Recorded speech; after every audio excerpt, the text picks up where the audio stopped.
અરવલ્લી જિલ્લાના મોડાસા ખાતે રંગોના પર્વ ધૂળેટીની ધામધૂમપૂર્વક ઉજવણી કરવામાં આવી હતી. શહેરની દ્વારકાપુરી સોસાયટીના તમામ લોકોએ એકબીજાને રંગો લગાવીને આનંદ ઉત્સાહભેર ધૂળેટી પર્વ મનાવ્યો હતો. સાથે જ તમામના જીવનમાં પ્રેમરૂપી રંગો સદાય જળવાઈ રહે તેવી શુભેચ્છાઓ પાઠવી હતી.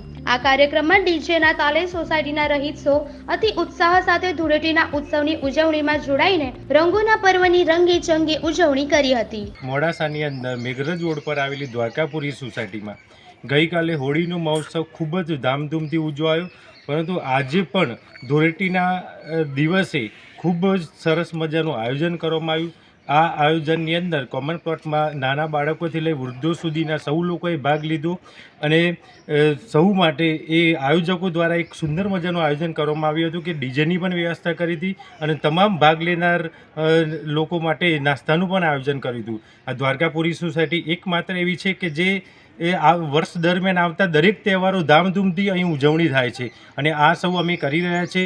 અમારા દ્વારકાપુરીના માર્ગદર્શક એવા મનહરભાઈ પટેલ અને યુવા ઉત્સવ સમિતિ દ્વારા આ સૌ કાર્યક્રમ અમે કરી રહ્યા છીએ અને અમે સૌ રહેવાસીઓ અહીંયા ખૂબ જ ખુશ છે અને ખૂબ જ આનંદમાં રહીએ છીએ. જે અમારી સોસાયટી દ્વારકાપુરી એ હિન્દુ પરંપરા મુજબ ગણેશ મહોત્સવ, રામ મહોત્સવ, દિવાળી આવા અનેક ઉત્સવો રંગે ચંગે ઉજવવા માટે જાણીતી છે.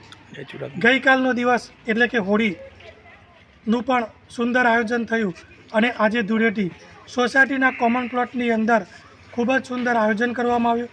નાના ભૂલકા, બાળકો, મહિલાઓ, વડીલો, યુવાનો રંગે ચંગે પ્રાકૃતિક રંગો સાથે કોમન પ્લોટની અંદર ધામધૂમપૂર્વક ધૂળેટીનો તહેવાર ડીજેના તાલે ઉજવ્યો.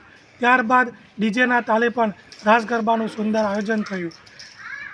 તહેવાર હોય, ઉજવણી હોય એટલે નાસ્તો તો શા માટે ભૂલાય.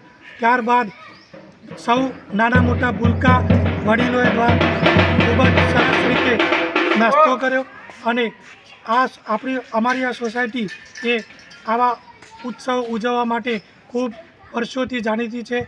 સોસાયટીના માર્ગદર્શક એવા મનહર કાકા યુવા ઉત્સવ સમિતિ દ્વારા રંગે ચંગે ખૂબ સુંદર રીતે આવા ઉત્સવો ઉજવવામાં આવે છે.